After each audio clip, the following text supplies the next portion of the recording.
tous, bienvenue dans cette nouvelle vidéo. C'est la première dans la liste des vidéos où nous allons ensemble apprendre à travailler avec le logiciel de statistique SPSS.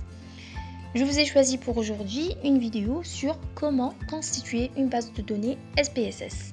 Si vous avez par exemple fait une enquête sur un nombre de personnes, ces personnes vous ont répondu à un questionnaire avec un nombre de questions et après avoir le résultat, vous voulez faire la saisie des données récoltées à l'aide de ce questionnaire pour faire bien sûr par la suite des traitements de ces données en vue d'analyse statistique. C'est très facile, c'est le logiciel SPSS qui va vous aider énormément pour faire cette tâche. Je commence tout de suite, voilà SPSS qui s'affiche sur mon bureau. Je clique double fois pour l'ouvrir. Une fois l'application est démarrée, deux fenêtres s'affichent.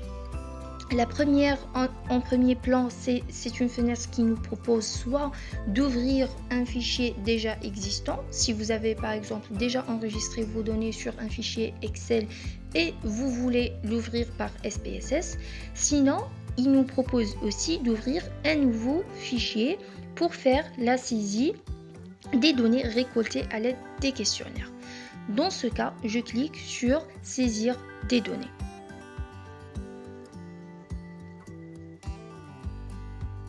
Je clique sur OK et voilà la deuxième fenêtre qui s'affiche. C'est la fenêtre principale des données qui nous permet d'entrer les données, de les modifier ou les effacer. Elle se compose de plusieurs parties.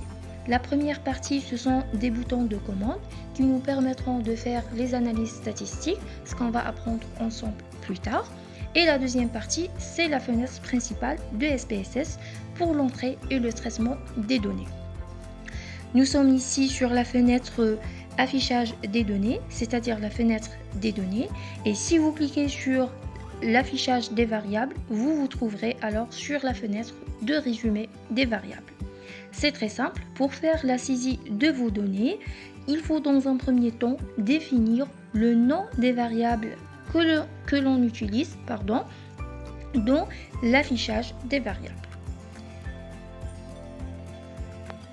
Pour la première variable par exemple, je choisis la variable sexe. Sous la colonne nom, j'indique le nom de la variable. Ici, le nom doit être sans espace et sans accent.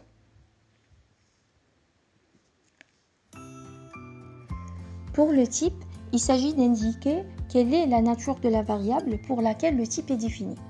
Si vous entrez des chiffres ayant une valeur numérique, le cas des variables quantitatives, vous allez cliquer sur numérique. Mais si vous entrez une variable nominale avec des modalités différentes, vous allez toujours garder numérique et vous allez attribuer à chaque modalité un nombre.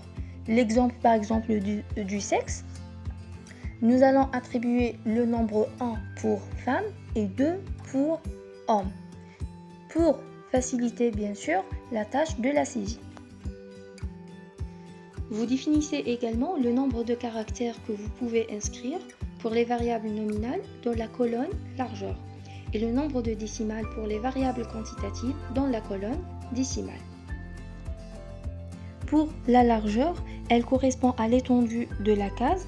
Vous pouvez l'augmenter ou la réduire selon la taille de votre réponse.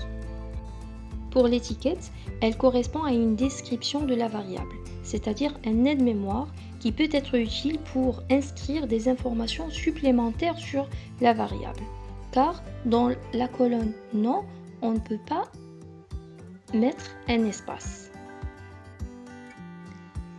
Pour la valeur, cette option est surtout utilisée pour les variables nominales avec des modalités différentes. Par exemple, pour la variable sexe, on va attribuer le code 1 pour homme et 2 aux femmes, ou l'inverse, peu importe.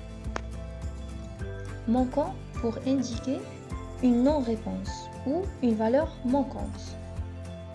Dans le cas des personnes qui n'ont pas répondu à certaines questions, donc soit dans la saisie, je laisse la case vide, soit je choisis une valeur discrète ici.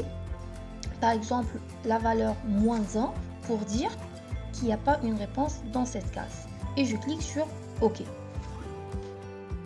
Pour colonne, elle permet de contrôler la largeur physique de la case de la variable. On la laisse généralement 8 par défaut. La colonne mesure permet d'indiquer si la variable que vous définissez est nominale, ordinale ou quantitative. Pour le sexe, je choisis nominal car la variable sexe est qualitative nominale. Un autre exemple d'une variable, par exemple âge, je clique âge, je choisis numérique, la largeur elle est 8, décimale 2, 0. Par exemple, dans l'étiquette, j'écris âge des patients, par exemple.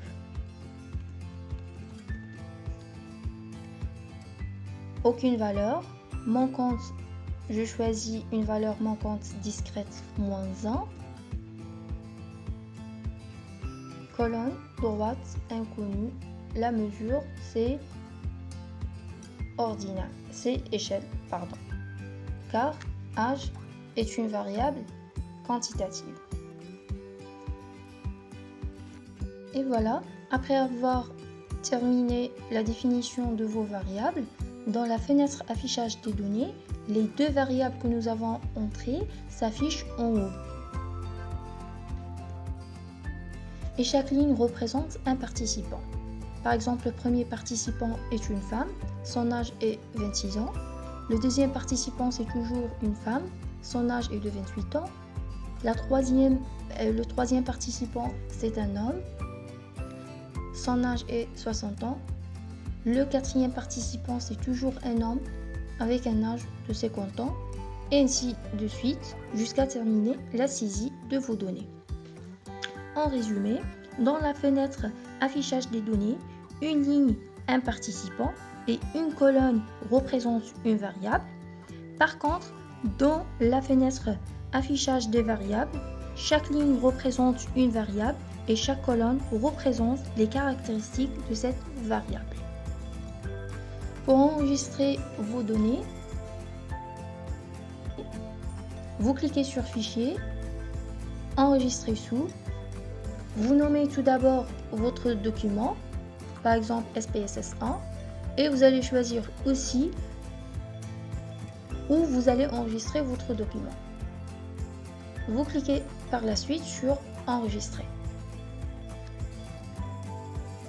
Si vous voulez quitter SPSS, il vous demande si vous voulez vraiment quitter SPSS. Vous allez cliquer sur Oui.